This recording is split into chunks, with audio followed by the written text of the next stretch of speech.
यजुर्वेद अध्याय 37 मंत्र 13।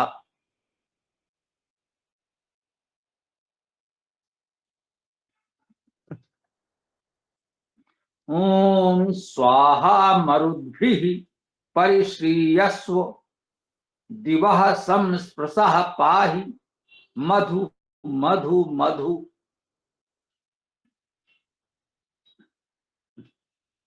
ओम स्वाहा। स्वाहा का अर्थ संयोग से इस मंत्र में सबसे पहले स्वाहा शब्द है। बहुप्रचलित शब्द है, बहुचर्चित शब्द है, तो इसे समझ लिया जाए।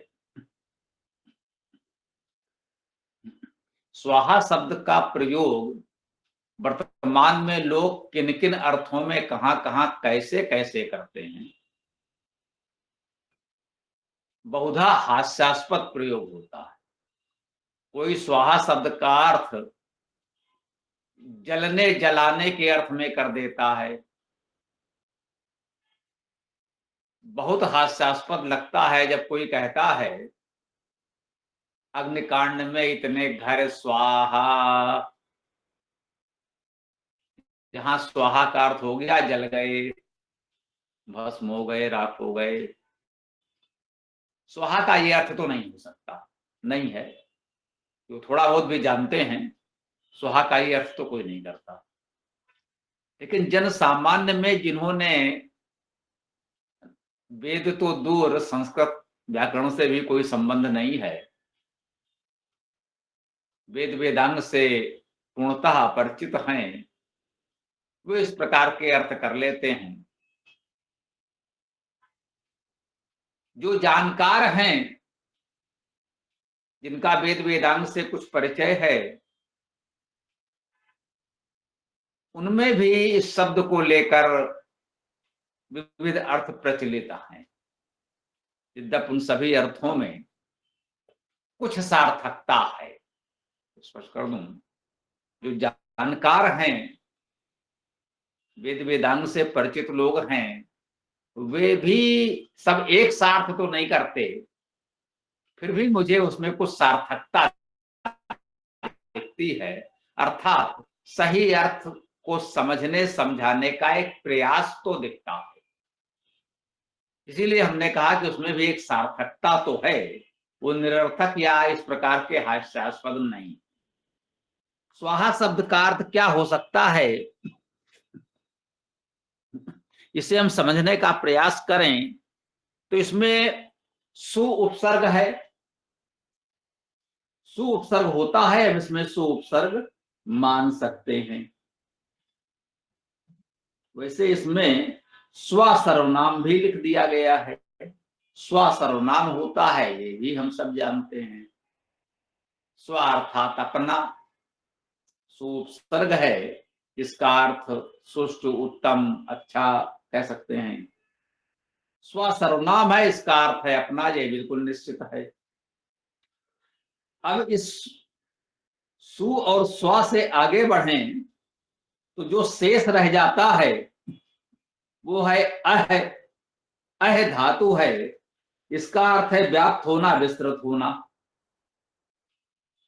तो इस प्रकार स्वाहा शब्द का अर्थ हुआ जो सुष्ठ, सुंदर, उत्तम प्रकार से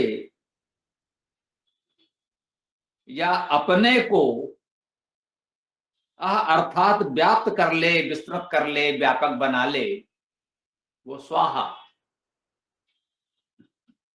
स्वाहा शब्द का अर्थ हुआ इस प्रकार व्याकरण की दृष्टि से भली प्रकार, सुष्ट, उत्तम प्रकार से व्यापक होना। जो बहुत अच्छी तरह भली भांति व्यापक है वो स्वाहा। उत्तम व्यापक भावना को कह सकते हैं स्वाहा। हम कहते हैं भाई ये बात, ये जो कुछ कहा जा रहा है या किया जा रहा है वो भली भांति सुष्ट, सुंदर, उत्तम रूप में व्याप्त हो जाए, व्यापक हो जाए, यह स्वाहा का अर्थ हुआ। यदि सु उपसर्ग के स्थान पर कोई धातु मान लेगा, जी हाँ, सु धातु भी होती है, ये भी हम जानते हैं। सूर्य में, सविता में, आदि आदि अनेक वैदिक शब्दों में सु धातु हमने मानी है। सु प्रसवे सु ऐश्वर्य, सु प्रेरणे, तो सृजन ऐश्वर्य प्रेरणा के अर्थ में हमने ये धातु स्वीकार की, ग्रहण की। यदि यहां पर इस सु को उपसर्ग के स्थान पर धातु मान लें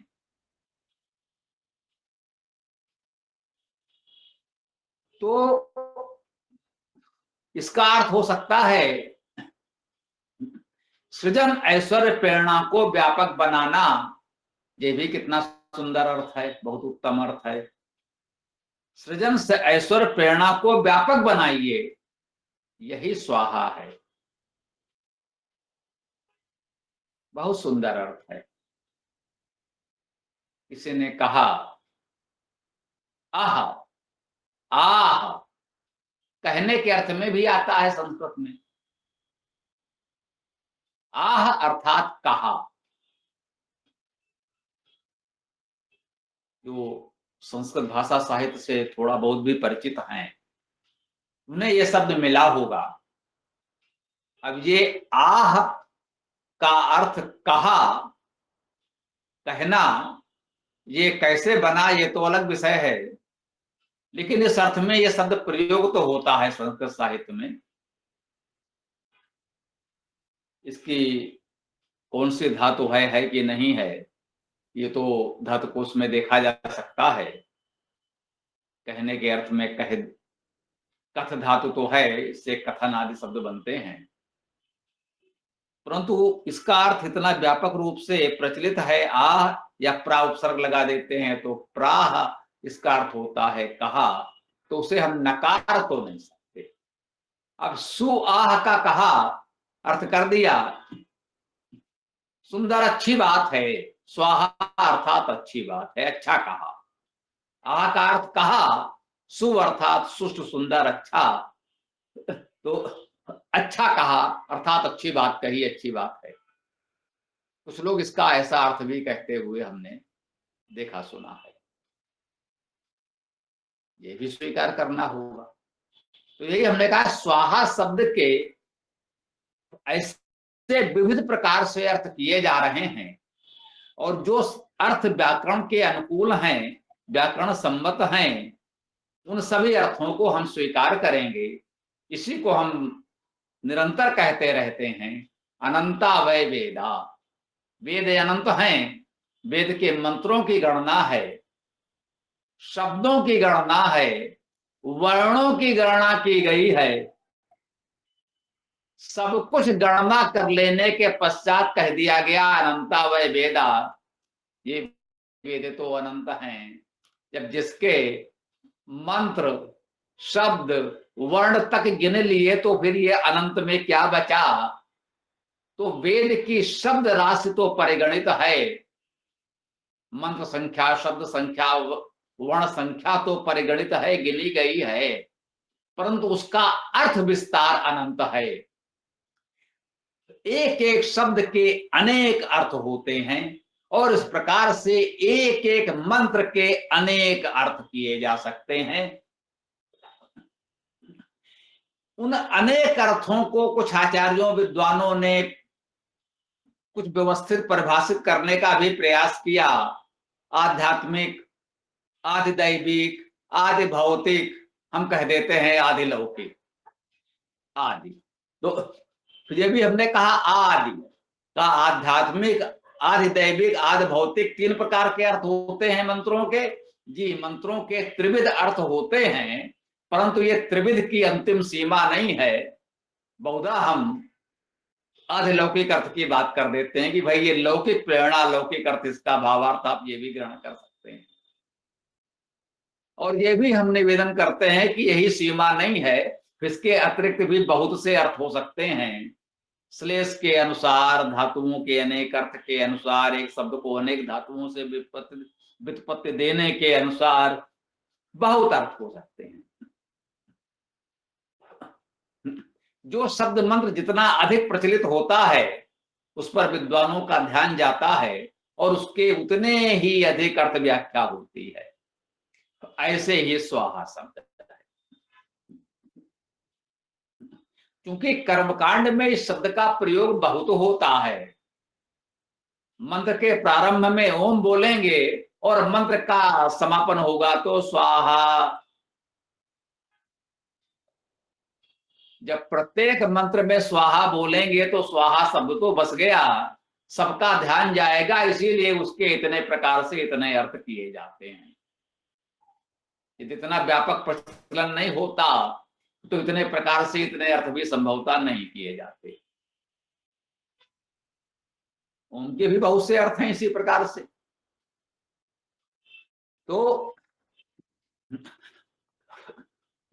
हम यही निवेदन करना चाहते हैं, तो हमने प्रारंभ में भी कहा, धातुजर्थ व्याकरण सम्मत अर्थ जितने हो सकते हैं हमें सब स्वीकार हैं, सभी अच्छे हैं, सब स्वीकार कर लीजिए। ये सभी अर्थ यहाँ उपयुक्त हैं। ये मत कहिए कि यही वाला अर्थ ठीक है, शेष नहीं है। इतने अर्थों की अभी हमने चर्चा की। हम ये नहीं कहना चाहते कि बस इतने ही अर्थ हैं, हो सकता है कोई विद्वान इसके अतिरिक्त कुछ अन्य अर्थ भी बताए। बस इतना देख लीजिएगा कि उपसर्ग धातु उसमें वो क्या बता रहे हैं। यदि वे उपसर्ग धातु इसमें संभव है, दिख रही है आपको, हो सकता है, तो उसके अनुसार जो भी अर्थ वो बता रहे हैं वो सब ठीक है। उसमें मैं किसी को भी असत्य या शुद्ध नहीं कहूंगा। ये स्वाहा शब्द महत्वपूर्ण था, बहुचर्चित बहुप्रचलित था, इसलिए हमने प्रयास किया कि इस पर थोड़ी सी चर्चा हो जाए तो अच्छा है। आगे कहा है मरुद्धि ही, मरुतों द्वारा या मरुतों के साथ। इसमें दा था, हमने ता बोला। मरुत, मरुत शब्द है ताका दा, संधियों के दृश्य या उच्चारण के प्रभाव से हो जाता है। ये कोई बहुत बड़ी बात नहीं है, बहुधा होता है। कहते हैं जगत गुरु बोले तो जगत गुरु हो गया, ताकादा हो गया, इस प्रकार से बहुत होते रहते हैं। तो इसमें व्याकरण के सूत्र नहीं, हम जिसको रुचि हो वो जाने समझे, हम तो सहज भाव से बता देते हैं, यहाँ भाई इतना तो हो जाता है। ता प्रथम वर्ण था, उसका तृतीय वर्ण हो गया, ताकादा हो गया, तो होता है। मरुन भी, ये भी तृतीया बहुवचन है, अर्थात मरुतों के साथ, मरुतों के द्वारा। तृतीया बहुवचन साथ और द्वारा के अर्थ में, तो इसमें बहुवचन है तो मरुतों कह दिया, अन्यथा मरुत कहते। अब ये मरुत क्या है? मरुत में हमको स्पष्ट रूप से एक ही धातु दिखती है, वह है मृ, मरना। मरने के अर्थ में मृ धातु है। तो उस मृ धातु में उत प्रत्यय मान लीजिए तो शब्द मरुत बन गया। तो मरुत शब्द का अर्थ हो गया मरणशील। जो भी मरणशील है वो मरुत है। तो बहुत व्यापक अर्थ में तो संपूर्ण सृष्टि मरणशील है। अमर अविनाशी तो केवल परमेश्वर है, और संपूर्ण सृष्टि को मरणशील परिवर्तनशील माना ही जाता है, उसमें परिवर्तन होता रहता है। मृत्यु एक तरह का परिवर्तन ही है, और उसे क्या कहेंगे, जो भी कह लें, उस जो स्वरूप था वो समाप्त हो गया। अब वो कहाँ किस रूप में कैसे है नहीं है, तो वो दर्शन में बहुत विचार किया जाता है। अब यहाँ इस विषय को हम नहीं लाना चाहते कि एकमात्र परमेश्वर ही अनादि अनंत अविनाशी है। बोले जो द्वैत को मानते हैं वो तो दो मानते हैं, एक ईश्वर एक प्रकृति। जो त्रैत को मानते हैं वे तीन को मानते हैं, ईश्वर जीव और प्रकृति। तो वो दर्शन शास्त्र का विषय है। दार्शनिक मत अपने अपने हैं, हम किसी को भी सत्य या असत्य नहीं कहते। जो मान लें एक दो तीन, जो भी आप अनादि अनंत अविनाशी मानते हो, उसके अतिरिक्त जो संपूर्ण सृष्टि है, नाना रूपमयी जो विविध रूप में सृष्टि हमको दिखती है, ये संपूर्ण सृष्टि मरणशील है, इतना तो निश्चित है। छोटे छोटे जीव जंतु प्राणी अल्प जीवन काल के होते हैं, और बड़े बड़े आकाशीय पिंड पृथ्वी और सूर्य को भी एक दिन मरना है, ये भी हम कहते हैं। भले ही उनका जीवन कितना भी दीर्घकालीन क्यों ना हो, लेकिन एक दिन तो इस सूर्य को भी मरना है, पृथ्वी की तो क्या है, बहुत छोटी बात है। तो बहुत व्यापक अर्थों में संपूर्ण सृष्टि ही मरुत है, अर्थात मरणशील है। इससे हम आध्यात्मिक अर्थ करते हैं, जो सर्वव्यापक होता है, सर्वव्यापक परमेश्वर और सर्वव्यापक सृष्टि की बात जब हम करेंगे तो हमें लगता है ये आध्यात्मिक अर्थ है। अन्य अर्थ थोड़ा सीमित भावार्थ वाले होते हैं। तो इस प्रकार से मरुत में तो संपूर्ण सृष्टि आ गई। सामान्य रूप से मरुत में यही मैंने कहा, जब व्यवहारिक दृष्टि से देखेंगे तो थोड़ा उसका भाव सीमित होगा। प्राणियों को कहा जाता है, क्योंकि प्राणियों को सामान्यतः हम जन्मते मरते देखते हैं, क्या भाई अब इनका जन्म हुआ, अब इनकी मृत्यु हो गई। सभी प्राणी, कीट पतंग से लेकर बड़े बड़े पशु पक्षी जो भी हैं, प्राणियों को मृत कहा गया विशेष रूप से। और उनमें भी अब ये तीसरा चरण, इन मरणशील प्राणियों में भी विशेष रूप से मृत शब्द आता है मनुष्यों के लिए वेद में। इसे आप योगरूढ़ शब्द कह सकते हैं, संज्ञा शब्द कह सकते हैं, या कह सकते हैं वैदिक दर्शन में पारिभाषिक शब्द कह सकते हैं। मृत का अर्थ विशेष अर्थ में जब मनुष्य ग्रहण करेंगे तो इसे हम सामान्यतः लौकिक अर्थ कह देते हैं। कोई इसे आधिदैविक आधि भौतिक कहना चाहे तो मुझे कोई आपत्ति नहीं है। मरुत का विशेष भावार्थ मनुष्य से लिया जाता है, मरणशील तो मनुष्य है ही। तो मरुद भी का अर्थ मरणशीलों के साथ विशेष रूप से कहते हैं, मरणशील प्राणियों या मरणशील मनुष्यों के साथ, या उन मनुष्यों द्वारा। परिश्रीयस्व, परितोपसर्ग है, परिता सर्वता सब ओर से। श्रीयस्व, श्रीयस्व में यही श्री तो धातु हो गई। अब श्री धातु का अर्थ क्या किया जाए, तो श्री धातु का अर्थ सेवा करना, आश्रय करना है। इसी श्री धातु से श्रेय शब्द बनता है। श्री शब्द भी प्रचलित है, आप किसी भी अर्थ में जानते हैं श्री। तो यही जो श्री शब्द है, सेवा करना, आश्रय करना, ये श्री उसी को कहते हैं जो सबका आश्रय हो, सब उसकी सेवा करें और वो सबकी सेवा करे, वही श्री। और यही श्रेय शब्द में है कि भाई इसका श्रेय उनको है, जो कुछ हम कर सके, जो सेवा हमसे बन पड़ी, इसका श्रेय आपको है, इसका आश्रय आप हैं। तो श्रेय शब्द भी इसी श्री धातु से इसी प्रकार बन जाता है। श्रेयस्व क्रियापद है, विधान वाक्य में आता है अपने श्रेणी में, अर्थात ऐसा करो, मध्यम पुरुष में है, एक वचन में है।